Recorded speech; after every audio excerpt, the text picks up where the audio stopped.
నమస్తే, welcome to our channel. ప్రస్తుతం మనతో పాటు ఉన్నారు ప్రముఖ homeopathy physician doctor Chetan Raj గారు. డాక్టర్ గారితో మాట్లాడి ఒబేసిటీ గురించి పూర్తి వివరాలు తెలుసుకుందాం. నమస్తే సార్. నమస్తే మేడం. సార్, చాలా మందికి తెలుసు బరువు ఎందుకు అవుతున్నారో తెలుసు, జీవన శైలియే కారణమా లేదా తెలుసు, వాళ్ళ బాడీ స్ట్రక్చర్, వాళ్ళ బాడీ తత్వం ఏంటో అందరికీ తెలిసింది. సో మేజర్గా ఈరోజు మనం మాట్లాడబోయే టాపిక్ ఏంటంటే ఒబేసిటీకి కాన్స్టిపేషన్కి ఎలా లింక్ ఉంటుంది, కాన్స్టిపేషన్ ఉంటే ఇంకా బరువు ఎక్కువ అవుతారా, దీని గురించి ఏం మాట్లాడతారు? కాన్స్టిపేషన్ కొందరికి ఎవరికైతే అవుతుంది వాళ్లకు మీరు అబ్జర్వ్ చేయండి, వాళ్ళ వెయిట్ కూడా ఎక్కువ ఉంటుంది. ఎందుకు మీరు అడిగేటట్టు, ఎప్పుడైతే ఒక మనిషి ఫుడ్ తీసుకుంటాడో దాంట్లోకి వెళ్ళి న్యూట్రియంట్స్ అబ్జర్వ్ అవుతాయి. ఓకే. వేస్ట్ మెటీరియల్ ఏమో స్టూల్ ఫామ్లో బయటికి వస్తుంది. ఏదైతే డైజెషన్ ప్రాసెస్ ఉంది totally it will take a few hours. ఆ ఫ్యూ అవర్స్లో ఒకవేళ ఏదైనా ప్రాబ్లం ఉంది, ఎంత అబ్జార్బ్ అవ్వాలి దానికన్నా ఎక్కువ అబ్జార్బ్ అయిపోతుంది అంటే వాళ్ళకు కాన్స్టిపేషన్ డెవలప్ అవ్వచ్చు.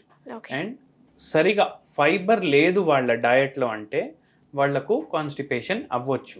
కరెక్ట్ టైం అంటే డైలీ మార్నింగ్ లేవగానే వాళ్ళు బాత్రూమ్కి వెళ్ళాలి, కానీ వాళ్ళు వెళ్ళట్లేదు, ఏదో డిలే చేస్తున్నారు. అరే ఆఫీస్కి లేట్ అయిపోయింది, సాయంత్రం వచ్చినాక వెళ్దాం, అరే వంటలు చేయాలి, వంటలు చేసిన తర్వాత చేద్దాము అని ఇలా డిలే చేస్తారు కొందరు. దానివల్ల కూడా వాళ్ళకు కాన్స్టిపేషన్ అనేది స్టార్ట్ అవుతుంది. అండ్ ఏమవుతుందంటే కాన్స్టిపేషన్ అయినప్పుడు కాన్స్టిపేషన్లో స్టూల్ కూడా హార్డ్ అయిపోతుంది, వాళ్ళది సెమీ సాలిడ్ సాఫ్ట్ ఉండదు. అండ్ స్టూల్ హార్డ్ అయిపోయిన తర్వాత పాస్ అవుట్ చేయడానికి కూడా చాలా డిఫికల్టీ అవుతుంది. అది ఫిషర్స్కి కూడా లీడ్ చేయొచ్చు.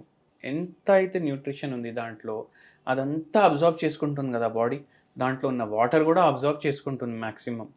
సో అందుకే బాడీలో వెయిట్ పెరిగే ఛాన్సెస్ ఎక్కువ అయిపోతాయి. ఇప్పుడు ఎంత అబ్జర్వ్ చేయాలి దానికన్నా ఎక్కువ అబ్జర్వ్ చేసుకుంటుంది స్టూల్, అయితే వెయిట్ పెరిగే ఛాన్సులు కూడా పెరిగిపోతాయి. సో ఇదే అన్నమాట ఇంటర్లింక్. అండ్ ఏమైపోయింది, ఇప్పుడు అందరూ ఏమేమి తింటున్నారు, జనరల్లీ బయట తింటున్నారు. బ్రెడ్లు, బర్గర్లు, పిజ్జాలు, ఫ్రెంచ్ ఫ్రైలు, Chinese fast food, noodles, Manchuria, ఇవే ఎక్కువ తింటారు. ఇవన్నిట్లో మైదా పిండి ఉంటుంది. దానివల్ల కూడా డైజెషన్ డిస్టర్బ్ అయిపోతుంది. అండ్ ఎంత న్యూట్రియంట్స్ అయితే పోవాలి దానికన్నా ఎక్కువ అవుతున్నాయి బాడీలో. అండ్ అవి అన్నీ అబ్జర్వ్ అవుతాయి. Plus long hours, working hours, sitting hours, లేవడు మంచి చైర్ మీదకి వెళ్ళి ల్యాప్టాప్ ముందు కూర్చుంటే నైట్ వరకు లేవడు. 8 hours షిఫ్ట్ ఉంటే 12 hours కూడా పని చేస్తాడు, ఎందుకంటే టార్గెట్ మీట్ అవ్వాలి. దాంతోపాటు మళ్ళీ స్ట్రెస్, ఇంట్లో ఏదో ప్రాబ్లం నడుస్తూనే ఉంటుంది, పేరెంట్స్ హెల్త్ మంచిగా ఉండదు, ఫ్యామిలీలో ఏమో ప్రాబ్లమ్స్ ఉంటాయి, ఫైనాన్షియల్ ప్రాబ్లమ్స్ ఉంటాయి. ఇవన్నిట్లా ఇదొక సర్కిల్, విషియస్ సర్కిల్ అంటా నేను. ఎందుకు, ఇవన్నిటి వల్లనే కదా మన వెయిట్ పెరిగేది. మీరు చూడండి, కాలేజ్లో ఉన్నప్పటి వరకు అందరు సన్నగా ఉంటారు, కాలేజ్ తర్వాతనే వెయిట్ పెరుగుతుంది, కాలేజ్ తర్వాతనే కాన్స్టిపేషన్ వస్తుంది, కాలేజ్ తర్వాతనే పైల్స్ వస్తాయి. కాలేజ్ లైఫ్ వరకు మనం మంచిగా ఉంటాం. స్కూల్ లైఫ్, కాలేజ్ లైఫ్ అందరూ అందుకే అంత గుర్తు చేసుకుంటారు. ఎందుకంటే ఎటువంటి ప్రాబ్లం ఉండదు, ఫైనాన్షియల్ ప్రాబ్లం ఉండదు, ఫ్యామిలీ ప్రాబ్లమ్స్ ఉండవు, జాబ్ ప్రాబ్లమ్స్ ఉండవు, అన్నిటికన్నా ఎక్కువ హెల్త్ ప్రాబ్లమ్స్ ఉండవు. Health is wealth. కానీ ఎప్పటి వరకు అయితే మన స్టూడెంట్స్ ఉంటాం అప్పటి వరకు మనకు లైఫ్లో కష్టం అనేది ఉండదు. ఎప్పుడైతే ఆ కష్టం స్టార్ట్ అవుతుంది మన బాడీలో కూడా దాని ఎఫెక్ట్స్ కనిపిస్తాయి. స్టూల్ పాస్ చేయడానికి కష్టం, వెయిట్ తగ్గించడానికి కష్టం. సో కష్టాలు వస్తే అన్ని డైరెక్షన్స్లోకి వెళ్ళి వస్తాయి కాబట్టి వెయిట్ అనేది పెరుగుతుంది. ఇంకొకటి సార్, ఇప్పుడు ప్రొలాంగ్ సిట్టింగ్ అనేది కామన్ అయిపోయింది. ఏ ప్రొఫెషన్ అయినా, డాక్టర్స్ ప్రొఫెషన్ అయినా, ఏ ప్రొఫెషన్ అయినా ఎక్కువసేపు కూర్చొని ఉంటున్నాం. దీనివల్ల మెటబాలిజం దెబ్బతింటుంది అంటున్నారు. సో మెటబాలిజంకి ఒబేసిటీకి కనెక్షన్ ఏంటి సార్? మనం కూర్చొని పని చేస్తాం, మన చేతులు పని చేయట్లేదు, ఓన్లీ మన ఫింగర్స్ పని చేస్తున్నాయి, మౌస్ అండ్ కీబోర్డ్.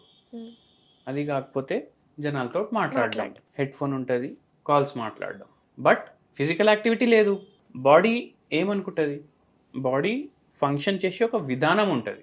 అది ఏమనుకుంటుంది, అరే పనే చేస్తలేడు, ఎనర్జీ ఎందుకు స్పెండ్ చేయాలి, తక్కువ ఎనర్జీ స్పెండ్ అవుతుంది. ఇప్పుడు మనం మాట్లాడడానికి ఎంత ఎనర్జీ స్పెండ్ అవుతుంది, కీబోర్డ్ మీద టైపింగ్ చేయడానికి ఎంత ఎనర్జీ స్పెండ్ అవుతుంది, దానికన్నా చాలా ఎనర్జీ ఎప్పుడు స్పెండ్ అవుతుంది, ఎప్పుడైతే మీరు వాక్ చేస్తారు, ఎప్పుడైతే మీరు రన్ చేస్తారు, ఎప్పుడైతే మీరు ఆడుకుంటారు ఏదైనా గేమ్స్ కానీ, అప్పుడు స్పెండ్ అవుతుంది. కానీ ఇప్పుడు మనం ఆడుకోవాలంటే కూడా క్రికెట్ కూడా జాయ్స్టిక్ మీద ఆడతాం. అందుకే మెటబాలిజం అనేది తగ్గిపోయింది. ఆ మెటబాలిజం మళ్ళీ మంచిగా అవ్వాలంటే ఫిజికల్ యాక్టివిటీ ఉండాలి, వాకింగ్ చేయండి, ఏదైనా స్పోర్ట్ ఆడండి, వీక్లీ ఒక 4 times అట్లీస్ట్ ఫర్ 1 hour. జిమ్కి వెళ్ళండి, అందరు జిమ్కి పోతారు, అవును. ఎక్సర్సైజులు చేసుకుంటారు, వెయిట్ తగ్గించుకుంటారు. కానీ జిమ్కి వెళ్ళినప్పుడు మన మెటబాలిజం పెరుగుతుంది, దాంతోపాటు మన డయట్ కూడా పెరుగుతుంది. అండ్ జిమ్ వదిలేసినాక మళ్ళీ అదే డయట్ కంటిన్యూ చేస్తారు, ఎస్, ఆటోమేటిక్ ఇంకా వెయిట్ పెరుగుతుంది. మీరు అబ్జర్వ్ చేయండి, చాలా చాలా మంది మందికి అంటారు, అంటారు. అరే నేను జిమ్ చేసి వదిలేసిన దాని తర్వాత నాకు ఫుల్ వెయిట్ గెయిన్ అయిపోయిందని. అవును. అండ్ ఇంకో ప్రాబ్లం ఏమైపోయిందంటే, ఈ జిమ్లో పోతారు కదా, అప్పుడు వీళ్ళు సప్లిమెంట్స్ తీసుకుంటారు, ఆల్బుమిన్, క్రియాటినిన్, ప్రోటీన్స్. ఇవన్నీ కిడ్నీ మీద కూడా ఎఫెక్ట్ చేస్తాయి అండ్ వెయిట్ మీద కూడా ఎఫెక్ట్ చేస్తాయి.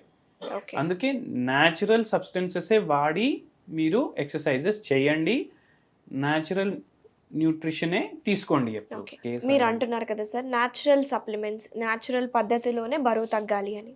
సో న్యాచురల్ ప్రకృతి ద్వారా మనకు అందుబాటులో ఉన్న ఐటమ్స్ తోటి మనం ఏ విధంగా బరువు తగ్గచ్చు అంటారు? ఇప్పుడు మనం జిమ్ కేసు డిస్కస్ చేసినాం కదా, ఒక పేషెంట్ ఉండే, మన పేషెంట్ మన దగ్గర వచ్చే ముందు ఆ పేషెంట్ వెయిట్ ఏమో 109 kgs ఉండే. ఓన్లీ జిమ్కి వెళ్ళడం స్టార్ట్ చేసిండు ఆయన. జిమ్కి వెళ్ళి 12 kgs వెయిట్ లాస్ చేసిండు. ఓకే. దాని తర్వాత బాడీ బిల్డింగ్ చేసుకోవాలి అనేసి ఒక ఆశతోటి ఇంకా రిగ్రెస్గా జిమ్ చేయడం అండ్ సప్లిమెంట్స్ తీసుకోవడం, ఓకే. క్రియాటినిన్, ఆల్బుమిన్, ఈ ప్రోటీన్స్ తీసుకోవడం, ఆర్టిఫిషియల్ అవే జిమ్లలో అమ్ముతారు కదా, అవి తీసుకోవడం స్టార్ట్ చేసిండు. మంచిగా బాడీ బిల్డింగ్ చేసుకున్నాడు. వెయిట్ ఏమో 100 kgs ఉంది, కానీ హైట్ ఏమో 5'8" ఉంది. అయినా వెయిట్ అండ్ హైట్ మ్యాచ్ అవ్వట్లేదు బిఎంఐ ప్రకారం. బట్ ఆయనకి ఏమనిపిస్తుంది, అరే నేను చాలా స్ట్రాంగ్ హెల్దీ అని అనిపిస్తుంది. దాని తర్వాత జిమ్ మానేసింది. జిమ్ మానేసిన తర్వాత, జిమ్ మానేస్తే బాడీ పోతుంది కదా మొత్తం, మళ్ళీ మొత్తం బెల్లీ ఫ్యాట్ వచ్చేసింది, అన్నీ ఇంతకుముందు ఎట్లుండే అట్లా అయిపోయింది. ఓకే. అండ్ కిడ్నీస్ పైన ప్రభావం వేసినాయి, ఏవైతే తీసుకుంటారు కదా ప్రోటీన్స్, అవి ప్రభావం వేసినాయి. దాని తర్వాత మన కాడికి వచ్చిండ్రు. సిరం క్రియాటినిన్ డిస్టర్బ్డ్ ఉండే, వెయిట్ ఏమో ఎక్కువ ఉండే, దాంతోపాటు ప్రీ డయాబెటిక్ స్టేజ్లో ఉండే. ఆ పేషెంట్కి మనం ట్రీట్మెంట్ ఇచ్చినాము, హోమియోపతి ట్రీట్మెంట్. కిడ్నీస్ మళ్ళీ హెల్దీ అయినాయి, ప్రీ డయాబెటిక్ నుంచి నాన్ డయాబెటిక్ వచ్చిండు, వెయిట్ కూడా నార్మల్ అయింది. వెయిట్ ఏమో 70 kgsకి వచ్చేసిండు. 6 months మన ట్రీట్మెంట్ వాడిండ్రు వాళ్ళు.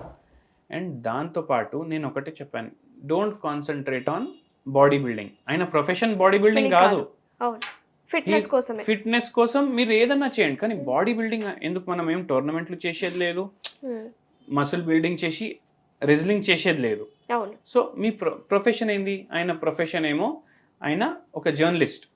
సో ఆయనకు అవసరమే లేదు అంత బాడీ ఇంత బల్కీ ఉండడం. సో నార్మల్ చేయండి. మీరు చూడండి, మోడల్స్ ఉంటారు, వాళ్ళు లీన్ ఉంటారు, స్లిమ్ ఉంటారు, వాళ్ళ ఫిజిక్ కూడా బాగుంటుంది. సో దాని మీద కాన్సన్ట్రేషన్ పెట్టుకోండి అనేసి మనం ఎక్స్ప్లెయిన్ చేసినాము పేషెంట్కి పూర్తిగా తగ్గింది. ప్లస్ దాంతోపాటు ఒక హోమ్ రెమెడీ కూడా చెప్పాను నేను పేషెంట్కి. నేనేమన్నానంటే, డైలీ మార్నింగ్ నిమ్మకాయ రసం, కొంచెం పసుపు అండ్ కొద్దిగా అల్లం, ఈ 3 మిక్స్ చేసి 1 glass ఆఫ్ వాటర్లో వేసుకొని ల్యూక్వామ్ చేసుకొని డైలీ తీసుకోమని చెప్పాను, విత్ హోమియోపతి మెడిసిన్. ఇది కూడా చాలా మంచిగా హెల్ప్ చేసింది ఆ పేషెంట్. ఓకే. ఒకవేళ ఇన్ కేస్ ఇది కూడా ట్రై చేసిన వాళ్ళు, మన వ్యూస్ చూసే వాళ్ళు ట్రై చేస్తూ కూడా తగ్గలేదంటే అప్పుడు ఏం చేయొచ్చు అంటారు? అప్పుడు ఏం చేయొచ్చు అంటే, ఇదే మిక్చర్లో వాళ్ళు 5 drops ఒక హోమియోపతి మెడిసిన్ కూడా చెప్తాను, కాల్చికమ్ ఆటమ్నేల్ అనేసి. 200 potencyలో ఈ మిక్చర్లో అది కూడా వేసుకొని తీసుకోండి. మీకు కొద్దిగా రిజల్ట్స్ కనిపిస్తాయి, కొద్దిగా లూజ్ చేస్తారు. కానీ చాలా ఎక్కువ వెయిట్ లాస్ నార్మల్ బిఎంఐకి రావాలంటే మీరు నాకు కన్సల్ట్ చేయొచ్చు. న్యూట్రిషన్ కన్సల్టేషన్ కూడా ఇస్తారా సార్ మీరు? న్యూట్రిషనల్ కన్సల్టేషన్స్ కూడా ఇస్తాము అండ్ స్పెషల్ డయట్ కూడా ప్రిపేర్ చేసి ఇస్తాం పేషెంట్ ప్రకారం. Okay. And till the patient loses weight he desires, okay, నేను పేషెంట్ తోటి ఉంటాను. Very nice. So thank you so much doctor గారు, చాలా డీటెయిల్గా ఎక్స్ప్లెయిన్ చేశారు.